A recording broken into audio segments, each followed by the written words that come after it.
ಒಂದೇ ದಿನ 2 ಕಾಗೆಗಳು ಸಾವು ಸೇರಿದಂತೆ ಹಲವು ದಿನಗಳಿಂದ ಕಾಗೆಗಳು ಅನುಮಾನಾಸ್ಪದವಾಗಿ ಜಿಲ್ಲೆಯಲ್ಲಿ ಸಾವನ್ನಪ್ಪುತ್ತಾ ಇದೆ. ಹಲವು ದಿನಗಳ ಹಿಂದೆ ಬಾಲ್ಕಿ ತಾಲೂಕಿಗೆ ಹೊಂದಿಕೊಂಡಿರುವ ಮಹಾರಾಷ್ಟ್ರದ ಉದ್ದಿಗೇರ್ನಲ್ಲಿ ಮೊದಲ ಹಕ್ಕಿ ಜ್ವರ ಕಾಣಿಸಿಕೊಂಡಾಗ ನೂರಾರು ಕಾಗೆಗಳು ಏಕಾಏಕಿ ಸಾವನ್ನಪ್ಪಿತು. ಈಗ ಅದೇ ರೀತಿ ಬಾಲ್ಕಿಯಲ್ಲೂ ದಿನಾಲು ಕಾಗೆಗಳು ಸತ್ತು ಬೀಳುತ್ತಿದ್ದು ಜನರ ಆತಂಕಕ್ಕೆ ಒಳಗಾಗಿದ್ದಾರೆ. ಮಹಾರಾಷ್ಟ್ರ ಹಾಗೂ ತೆಲಂಗಾಣದ ಗಡಿಯಲ್ಲಿ ಪಶು ಇಲಾಖೆಯ ಅಧಿಕಾರಿಗಳು ಚೆಕ್ಪೋಸ್ಟ್ಗಳನ್ನು ನಿರ್ಮಿಸಿದ್ದು, ಕಣ್ಣು ತಪ್ಪಿಸಿ ಜಿಲ್ಲೆಗೆ ಅಕ್ರಮವಾಗಿ ಕೋಳಿ ಸಾಗಾಣಿಕೆ ಮಾಡಲಾಗುತ್ತಿದೆ. ನಿಗೂಢವಾಗಿ ಸಾವನ್ನಪ್ಪುತ್ತಿರುವ ಕಾಗೆಗಳ ಬಗ್ಗೆ ವೈದ್ಯಾಧಿಕಾರಿಗಳು ಪರಿಶೀಲಿಸಿ ಹಕ್ಕಿ ಜ್ವರದ ಆತಂಕವನ್ನು ನಿವಾರಿಸಬೇಕು ಎಂದು ಜನರು ಆಗ್ರಹಿಸಿದ್ದಾರೆ.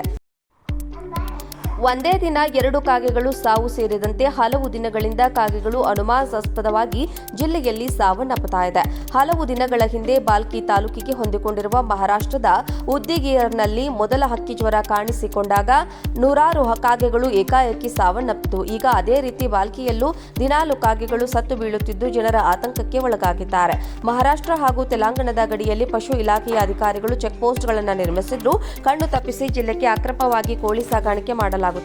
ನಿಗೂಢವಾಗಿ ಸಾವನ್ನಪ್ಪುತ್ತಿರುವ ಕಾಗೆಗಳ ಬಗ್ಗೆ ವೈದ್ಯಾಧಿಕಾರಿಗಳು ಪರಿಶೀಲಿಸಿ ಹಕ್ಕಿ ಜ್ವರದ ಆತಂಕವನ್ನು ನಿವಾರಿಸಬೇಕು ಎಂದು ಜನರು ಆಗ್ರಹಿಸಿದ್ದಾರೆ. ಒಂದೇ ದಿನ 2 ಕಾಗೆಗಳು ಸಾವು ಸೇರಿದಂತೆ ಹಲವು ದಿನಗಳಿಂದ ಕಾಗೆಗಳು ಅನುಮಾನಾಸ್ಪದವಾಗಿ ಜಿಲ್ಲೆಯಲ್ಲಿ ಸಾವನ್ನಪ್ಪುತ್ತಾ ಇದೆ. ಹಲವು ದಿನಗಳ ಹಿಂದೆ ಬಾಲ್ಕಿ ತಾಲೂಕಿಗೆ ಹೊಂದಿಕೊಂಡಿರುವ ಮಹಾರಾಷ್ಟ್ರದ ಉದ್ದಿಗೇರ್ನಲ್ಲಿ ಮೊದಲ ಹಕ್ಕಿ ಜ್ವರ ಕಾಣಿಸಿಕೊಂಡಾಗ ನೂರಾರು ಕಾಗೆಗಳು ಏಕಾಏಕಿ ಸಾವನ್ನಪ್ಪಿತು. ಈಗ ಅದೇ ರೀತಿ ಬಾಲ್ಕಿಯಲ್ಲೂ ದಿನಾಲು ಕಾಗೆಗಳು ಸತ್ತು ಬೀಳುತ್ತಿದ್ದು ಜನರ ಆತಂಕಕ್ಕೆ ಒಳಗಾಗಿದ್ದಾರೆ. ಮಹಾರಾಷ್ಟ್ರ ಹಾಗೂ ತೆಲಂಗಾಣದ ಗಡಿಯಲ್ಲಿ ಪಶು ಇಲಾಖೆಯ ಅಧಿಕಾರಿಗಳು ಚೆಕ್ಪೋಸ್ಟ್ಗಳನ್ನು ನಿರ್ಮಿಸಿದ್ದು, ಕಣ್ಣು ತಪ್ಪಿಸಿ ಜಿಲ್ಲೆಗೆ ಅಕ್ರಮವಾಗಿ ಕೋಳಿ ಸಾಗಾಣಿಕೆ ಮಾಡಲಾಗುತ್ತಿದೆ. ನಿಗೂಢವಾಗಿ ಸಾವನ್ನಪ್ಪುತ್ತಿರುವ ಕಾಗೆಗಳ ಬಗ್ಗೆ ವೈದ್ಯಾಧಿಕಾರಿಗಳು ಪರಿಶೀಲಿಸಿ ಹಕ್ಕಿ ಜ್ವರದ ಆತಂಕವನ್ನು ನಿವಾರಿಸಬೇಕು ಎಂದು ಜನರು ಆಗ್ರಹಿಸಿದ್ದಾರೆ. ಒಂದೇ ದಿನ 2 ಕಾಗೆಗಳು ಸಾವು ಸೇರಿದಂತೆ ಹಲವು ದಿನಗಳಿಂದ ಕಾಗೆಗಳು ಅನುಮಾನಾಸ್ಪದವಾಗಿ ಜಿಲ್ಲೆಯಲ್ಲಿ ಸಾವನ್ನಪ್ಪುತ್ತಾ ಇದೆ.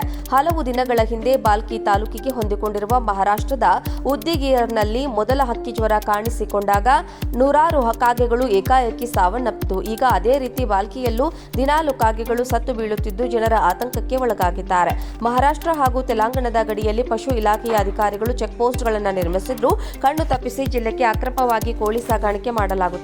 ನಿಗೂಢವಾಗಿ ಸಾವನ್ನಪ್ಪುತ್ತಿರುವ ಕಾಗೆಗಳ ಬಗ್ಗೆ ವೈದ್ಯಾಧಿಕಾರಿಗಳು ಪರಿಶೀಲಿಸಿ ಹಕ್ಕಿ ಜ್ವರದ ಆತಂಕವನ್ನು ನಿವಾರಿಸಬೇಕು ಎಂದು ಜನರು ಆಗ್ರಹಿಸಿದ್ದಾರೆ.